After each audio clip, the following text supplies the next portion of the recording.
Comencemos con la laringe. La laringe es un órgano hueco, muscular y cartilaginoso, tapizado por mucosa, localizado en la región anterior del cuello. Sus funciones son las siguientes: fonación, mantenimiento de la vía aérea y protección contra la aspiración. Tiene 3 compartimentos: la supraglotis, la glotis y subglotis. Hablemos de cada uno de esos compartimentos. Comencemos con la supraglotis. La supraglotis es el compartimento más superior de la laringe. Se extiende desde la punta de la epiglotis hasta el ventrículo laríngeo. Mostremos esto en la imagen. En este momento estamos señalando la punta de la epiglotis y ahora estamos señalando el ventrículo laríngeo, que es el espacio que existe entre las cuerdas vocales falsas y las cuerdas vocales verdaderas. La supraglotis tiene un drenaje linfático abundante y sus contenidos son los siguientes: epiglotis, que ya la mencionamos, espacio preepiglótico, espacio paraglótico, cuerdas vocales falsas, ventrículo laríngeo, pliegues ariepiglóticos. Hablemos entonces de cada uno de esos contenidos de la supraglotis y comencemos con la epiglotis. En esta imagen axial estamos señalando el borde libre de la epiglotis. Este es un corte superior a la altura de la supraglotis, o mejor, la transición entre la orofaringe y la supraglotis, donde estamos señalando el borde libre de la epiglotis. Ahora estamos señalando el pliegue glosoepiglótico. Este pliegue, como le indica su nombre, es un pliegue de mucosa que realmente recubre un ligamento que se llama hilo epiglótico. Este ligamento une el borde libre de la epiglotis con el hueso hioides, y el pliegue glosoepiglótico es un pliegue de mucosa que cubre este ligamento. Ahora estamos señalando la bayécula, que son los espacios que se encuentran adyacentes al pliegue glosoepiglótico. En la imagen sagital estamos señalando el borde libre de la epiglotis y ahora estamos señalando el borde fijo de la epiglotis. Continuemos con otro de los contenidos de la supraglotis. Hablemos de los pliegues ariepiglóticos. Estos pliegues separan la laringe de los senos piriformes de la hipofaringe. Expliquemos esto en la imagen. Estamos señalando los pliegues ariepiglóticos. Ahora estamos señalando los senos piriformes, y los senos piriformes realmente pertenecen a la hipofaringe. Ahora observemos cómo de localización medial a los pliegues ariepiglóticos encontramos la laringe. En cambio, lateral a los pliegues ariepiglóticos encontramos los senos piriformes. Entonces, los pliegues ariepiglóticos son la interfase entre la laringe y la hipofaringe, y como podemos ver, los senos piriformes que se encuentran lateral a los pliegues ariepiglóticos pertenecen a la hipofaringe. Continuemos con otros de los contenidos de la supraglotis y hablemos del espacio preepiglótico y el espacio paraglótico. En este momento estamos señalando, tanto en una imagen axial como en una imagen sagital, el espacio preepiglótico, y como lo indica su nombre, es un espacio que se encuentra inmediatamente anterior a la epiglotis. Ahora señalemos el espacio paraglótico, que es un espacio que se encuentra a ambos lados de la supraglotis. Observemos que estos espacios están llenos de grasa, son continuos, es decir, no hay una fascia que separe el espacio preepiglótico del espacio paraglótico. Tienen una localización submucosa, por lo tanto, algún tumor en estos espacios puede no detectarse clínicamente. El espacio paraglótico es una vía de diseminación de tumores desde la supraglotis a la glotis, lo que se conoce como un tumor transglótico. Continuemos explicando otro de los componentes de la supraglotis. Se trata del ventrículo laríngeo.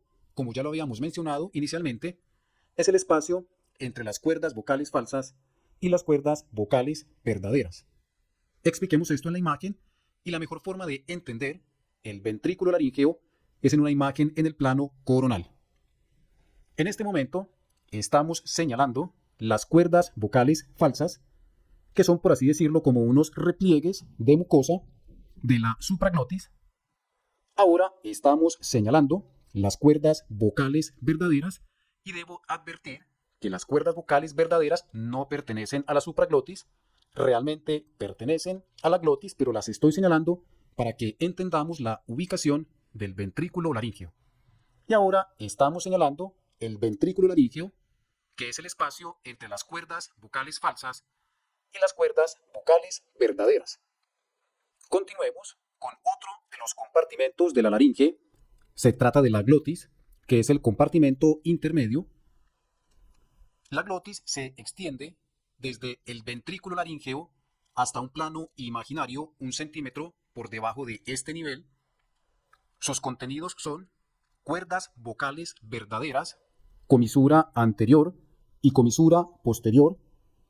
El músculo tiroaritenoideo es el principal componente de las cuerdas vocales verdaderas que permite su visualización en la tomografía y también en la resonancia magnética.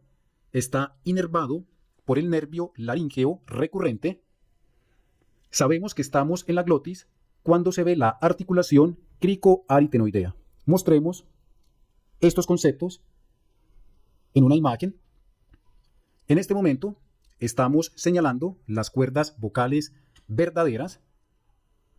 Ahora estamos señalando la comisura anterior, que es el sitio donde las cuerdas vocales verdaderas se fijan al cartílago tiroides. Ahora estamos señalando la comisura posterior. Estamos señalando el cartílago aritenoides. Y ahora estamos señalando el cartílago cricoides, y el aritenoides y el cricoides conforman la articulación cricoaritenoidea, que es el punto de referencia para saber que nos encontramos en la glotis. Continuemos con la subglotis. La subglotis es el compartimento más inferior de la laringe. Se extiende desde la superficie inferior de las cuerdas vocales verdaderas hasta el margen inferior del cartílago cricoides. No debe observarse material con atenuación de tejidos blandos en el margen interno del cricoides. Si esto ocurre, y sobre todo cuando estamos evaluando un paciente con un tumor de laringe, debemos sospechar que dicho tumor se extiende a la subglotis. Una estructura importante de la subglotis es la membrana cricotiroidea. Como lo indica su nombre, es la membrana que se encuentra entre el cartílago cricoides y el tiroides. En este momento estamos señalando el cartílago cricoides y estamos señalando la membrana cricotiroidea. Ya mencionamos entonces los tres compartimentos de la laringe. Ahora expliquemos la hipofaringe. La hipofaringe hace parte del espacio mucoso-faríngeo junto con la nasofaringe y la orofaringe. Sin embargo, está íntimamente relacionada con la laringe. Su límite superior es el borde superior del hueso hioides y la vallécula. Su límite inferior es el borde inferior del cartílago cricoides. Tiene tres regiones: paredes hipofaríngeas posteriores, senos piriformes y área postcricoidea. En esta imagen sagital quiero mostrar cuáles son los límites de la hipofaringe y cómo podemos ubicarla. En este momento estamos señalando la vallécula, que realmente pertenece a la orofaringe. Ahora estamos señalando el hueso hioides y estamos señalando el cartílago cricoides. Ahora observemos esta línea amarilla superior trazada a la altura de la vallécula y del margen superior del hueso hioides, y esta otra línea amarilla inferior trazada a la altura del borde inferior del cricoides. Entonces, con estas líneas estamos mostrando el límite superior y el límite inferior de la hipofaringe. Ahora tracemos otra línea entre la punta de la epiglotis y el borde posterior del cricoides. Ahora observemos toda esta área de color azul que corresponde a la hipofaringe.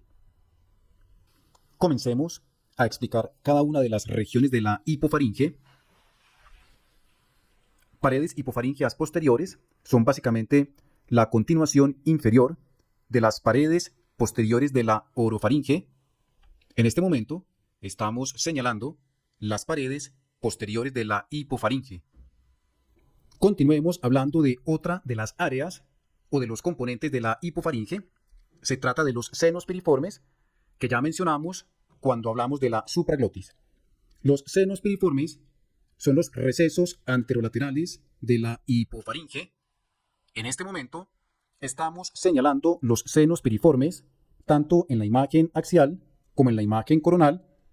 Los pliegues ariepiglóticos conforman sus límites anteromediales y separan la laringe de la hipofaringe. Recordemos que los pliegues ariepiglóticos pertenecen a la supraglotis.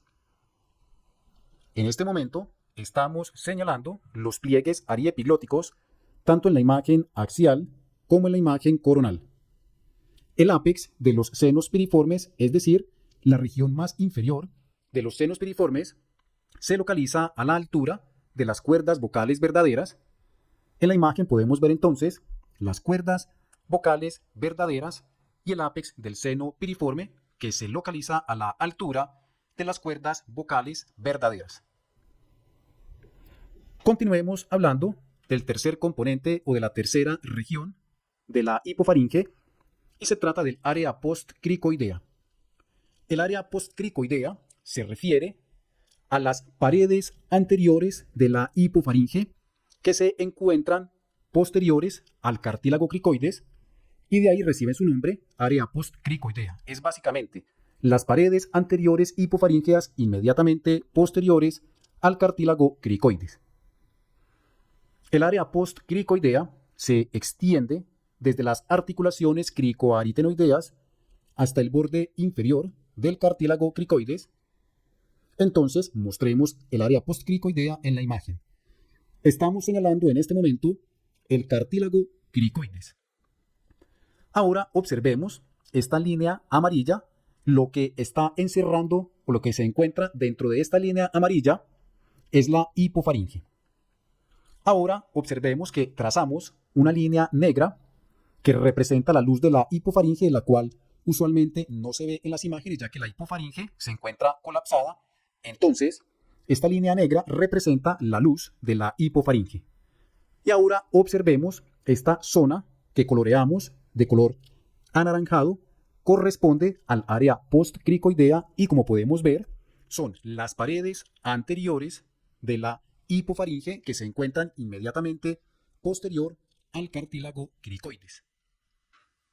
Continuemos con la segunda parte del video, en la cual mostraremos de una manera práctica cada una de las estructuras que aprendimos previamente, pero lo haremos tal como ocurre en un servicio de radiología, mostrando las imágenes de manera continua, tanto en el plano axial como en el plano coronal. Comencemos con la tomografía. En este momento estamos señalando el borde libre de la epiglotis y debo aclarar que este corte todavía se encuentra a la altura de la orofaringe, pero el borde libre de la epiglotis no pertenece a la orofaringe, sino que se proyecta en la luz de la orofaringe. Continuemos desplazando los cortes y en este momento nos encontramos en la parte más superior de la supraglotis, o mejor, la transición entre la orofaringe y la supraglotis, donde estamos señalando nuevamente el borde libre de la epiglotis y ahora me encuentro señalando el pliegue glosoepiglótico y observemos cómo a cada lado del pliegue glosoepiglótico encontramos la vallécula. Continuemos desplazando los cortes en sentido inferior. Y antes de mostrar otras estructuras, quiero señalar el hueso hioides. Y en este corte más inferior podemos ver las siguientes estructuras de la supraglotis. Estamos observando el espacio preepiglótico y observemos a cada lado del espacio preepiglótico el espacio paraglótico. Y en este corte también podemos identificar los pliegues ariepiglóticos y también estamos observando los senos piriformes tanto en el lado derecho como en el lado izquierdo. Y recordemos que los senos piriformes pertenecen a la hipofaringe y de una vez señalemos las paredes posteriores de la hipofaringe. Continuemos desplazando los cortes. Todavía seguimos observando el espacio preepiglótico, los espacios paraglóticos, los pliegues ariepiglóticos, que en este caso se están fijando, o mejor, están contactando las paredes posteriores de la hipofaringe y de nuevo observamos los senos piriformes tanto en el lado derecho como en el lado izquierdo. Recordemos que esto es laringe y esto es hipofaringe, como lo mencionamos en la primera parte del video. Los pliegues ariepiglóticos separan la laringe de la hipofaringe. En este corte ya podemos ver claramente el cartílago tiroides y lo voy a seguir desplazando las imágenes porque observemos cómo ya aparece el cartílago, o mejor los cartílagos aritenoides, y aparece el cartílago cricoides. Entonces estamos en este momento en la glotis. Como lo habíamos mencionado en la primera parte del video, la articulación cricoaritenoidea, o sea, la articulación entre el cricoides y el aritenoides, es el punto de referencia para saber que nos encontramos a la altura de la glotis. Es decir, cuando vemos esta articulación, sabemos que ya abandonamos la supraglotis y estamos en territorio de la glotis. En este momento estoy señalando la cuerda vocal verdadera derecha, la cuerda vocal verdadera izquierda, la comisura anterior, la comisura posterior, y quiero señalar nuevamente la articulación cricoaritenoidea. En este corte incluso podemos ver este pequeño espacio que se encuentra entre el cartílago aritenoides y el cartílago tiroides. Este espacio se llama brecha tiroaritenoidea y su importancia radica en que algún tumor que se encuentre en la glotis a través de ese espacio o esa brecha puede extenderse a la hipofaringe. Sigamos desplazando nuestros cortes en sentido inferior. Miren lo que va a ocurrir en este momento. Observen cómo en este corte ya no estamos viendo los aritenoides, sino que queda solo el cricoides. Entonces, cuando esto ocurre, cuando, por así decirlo, se desaparecen los cartílagos aritenoides y solo queda el cricoides, sabemos que ya abandonamos la glotis y nos encontramos en territorio de la subglotis. Entonces señalo nuevamente el cartílago cricoides, ya estamos en territorio de la subglotis, y mientras sigamos viendo el cartílago cricoides, sabemos que estamos en la subglotis. Observemos que no hay material con atenuación de tejidos blandos en la subglotis. De nuevo señalo el cartílago cricoides y estoy señalando nuevamente el cartílago tiroides. Y este corte me parece muy importante porque estamos viendo la unión que existe entre el cartílago cricoides y el cartílago tiroides, y esto se conoce como la articulación cricotiroidea. Y la importancia de esta articulación es que más o menos en esta localización o adyacente o cercano a esta articulación encontramos el nervio laríngeo recurrente, que no se ve en la imagen, pero al observar la articulación cricotiroidea, ese es el punto de referencia, o adyacente a ella encontramos el nervio laríngeo recurrente. Observemos que aquí subí un poco los cortes para mostrar nuevamente el cartílago tiroides. Este es el cricoides y lo que quiero mostrarles es este espacio que estoy señalando en el momento. Corresponde a la membrana cricotiroidea. Sigamos señalando el cricoides y, como lo había mencionado, siempre que observemos cricoides sabemos que nos encontramos en el espacio subglótico, y observemos cómo ya está desapareciendo el cricoides. Cuando esto ocurre, cuando dejamos de observar en la imagen el cartílago cricoides, entonces sabemos que ya no estamos en la subglotis y estamos entonces en territorio de la tráquea cervical. Y si seguimos desplazando la imagen en sentido inferior, continuaremos viendo la tráquea cervical. Incluso aquí también podemos señalar el esófago. Y a medida que desplazamos los cortes, observemos que ya aparecen los pulmones. Cuando esto ocurre, sabemos que ya estamos en la tráquea torácica. O sea que ya no es la tráquea cervical, sino que estamos ingresando a la tráquea torácica.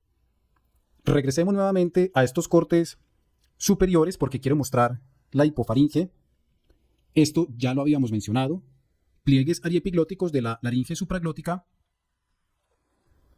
Pliegues ariepiglóticos, y entonces estamos señalando los senos piriformes de la hipofaringe y las paredes hipofaríngeas posteriores.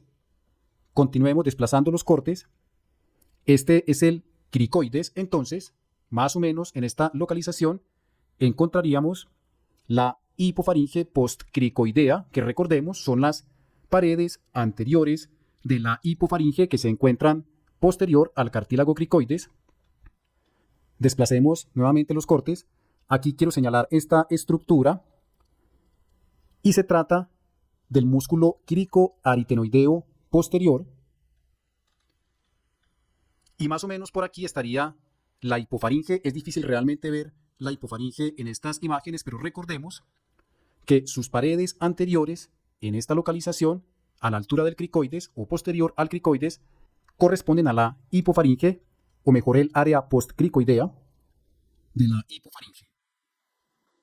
Continuemos mostrando las imágenes de tomografía de laringe de manera continua, y esto lo haré en sentido anterior-posterior. Comenzamos a desplazar nuestras imágenes y estamos observando el hueso hioides y el cartílago tiroides. Incluso ya estamos viendo el espacio paraglótico derecho y el espacio paraglótico izquierdo con su contenido de grasa.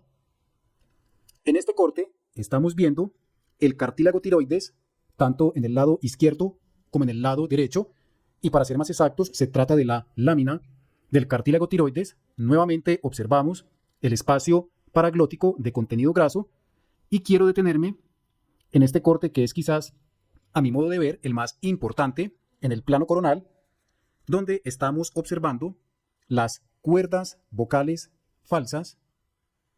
Ahora estamos señalando las cuerdas vocales verdaderas y el espacio que se encuentra entre las cuerdas vocales falsas y las cuerdas vocales verdaderas, o sea, el ventrículo laríngeo. Si seguimos desplazando las imágenes en sentido posterior, ya podemos observar el cartílago cricoides. Seguimos observando el cartílago cricoides, también estamos observando el cartílago tiroides, y quiero detenerme en este otro corte que me parece muy importante, donde podemos identificar los senos piriformes de la hipofaringe, los pliegues ariepiglóticos que pertenecen a la laringe supraglótica, y podemos ver claramente cómo los pliegues ariepiglóticos separan la laringe de los senos piriformes de la hipofaringe. Y en este corte también estamos observando el borde libre de la epiglotis. Para finalizar, estudiemos la laringe y la hipofaringe en resonancia magnética, y si entendimos su anatomía en tomografía, nos queda más fácil comprenderla en la resonancia magnética. Voy a utilizar una secuencia T1 sin supresión de grasa, y ya comenzamos a desplazar nuestros cortes en sentido inferior, y en este momento ya estamos viendo el borde libre de la epiglotis proyectándose en la luz de la orofaringe. Aquí seguimos viendo con mayor claridad el borde libre de la epiglotis, y observemos que en este corte estamos identificando el pliegue glosoepiglótico. En este paciente no quedan muy claros los pliegues ariepiglóticos, entonces voy a mostrar una resonancia de otro paciente para poder visualizar los pliegues ariepiglóticos. Tenemos otro paciente donde sí podemos ver los pliegues ariepiglóticos. En este momento estoy señalando los pliegues ariepiglóticos tanto en el lado derecho como en el lado izquierdo, y también podemos ver el espacio preepiglótico y el espacio paraglótico en el lado derecho y en el lado izquierdo. Observemos cómo el espacio preepiglótico y los espacios paraglóticos se observan hiperintensos, y esto es debido a su contenido de grasa. Y en este corte ya estamos identificando los senos piriformes. Desplacemos las imágenes y aquí seguimos viendo el pliegue ariepiglótico derecho, el pliegue ariepiglótico izquierdo, el seno piriforme derecho y el seno piriforme izquierdo. Regresemos al paciente que teníamos previamente para mostrar la glotis. En este corte podemos observar el cartílago cricoides y los cartílagos aritenoides, o sea que tenemos la articulación cricoaritenoidea, que es el punto de referencia para saber que estamos en la glotis. Estoy señalando la cuerda vocal verdadera derecha y la cuerda vocal verdadera izquierda, la comisura anterior, la comisura posterior y la brecha tiroaritenoidea. Ahora continuaremos desplazando los cortes en sentido inferior. Miren lo que acaba de ocurrir. Ya no estamos observando los cartílagos aritenoides. Eso quiere decir que nos encontramos en territorio de la subglotis, donde podemos identificar el cartílago cricoides. Podemos ver la luz de la subglotis. Aquí tendríamos la membrana cricotiroidea. Incluso en esta imagen podemos ver la articulación cricotiroidea, que en este punto es donde se encuentra el nervio laríngeo recurrente. También en esta imagen estamos observando este músculo que se llama cricoaritenoideo posterior, e inmediatamente posterior a ese músculo y al cartílago cricoides estamos viendo la hipofaringe, y recordemos que las paredes anteriores de la hipofaringe en esta localización, o sea a la altura del cricoides, es lo que se conoce como el área postcricoidea. Continuemos desplazando las imágenes, seguimos observando el cartílago cricoides, y mientras observemos cartílago cricoides en la imagen, estamos en el espacio subglotis o en la subglotis, y observemos cómo en este corte desapareció el cartílago cricoides. Entonces sabemos que ingresamos a territorio de la tráquea. Por último, no quiero terminar el video sin mostrar la laringe y la hipofaringe en una secuencia sagital de resonancia magnética. En este momento estoy señalando el borde libre de la epiglotis proyectándose en la luz de la orofaringe. Esta es la punta de la epiglotis. Ahora estamos señalando el borde fijo de la epiglotis y el espacio preepiglótico hiperintenso en esta secuencia de T1 por su contenido de grasa. En esta imagen sagital también podemos observar la bayécula y el borde superior del hioides, y entonces observemos cómo trazamos una línea a la altura de la bayécula y del borde superior del hioides. Esta línea representa el límite superior de la hipofaringe. Ahora estoy señalando el cartílago cricoides, que es esta estructura que se ve hiperintensa, y trazamos una línea a la altura del borde inferior del cartílago cricoides. Ignoremos estas medidas que no tienen importancia. Entonces tenemos el límite superior de la hipofaringe y el límite inferior de la hipofaringe.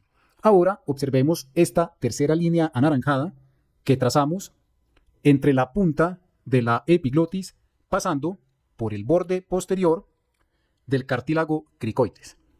Y todas estas líneas es para mostrar entonces qué es hipofaringe, tal como lo hicimos en la tomografía. Hipofaringe es todo esto que me encuentro señalando en el momento con la flecha. Todo esto es la hipofaringe. En cambio, por delante de esta línea tendríamos la laringe, y para ser más exactos, la laringe supraglótica, aquí donde tengo la flecha. Todo esto entonces sería laringe, y quiero terminar el video explicando un término que no mencioné al principio, y es que esta zona donde tengo la flecha en el momento, todo este espacio por delante de esa línea anaranjada, también a este espacio se le dice el vestíbulo laríngeo, que sería la entrada a la laringe. Y el vestíbulo laríngeo, como podemos ver, se encuentra en la supraglotis. No es como tal un subsitio de la supraglotis, sino que ese término también lo podemos encontrar, vestíbulo laríngeo, este espacio que estoy señalando en el momento.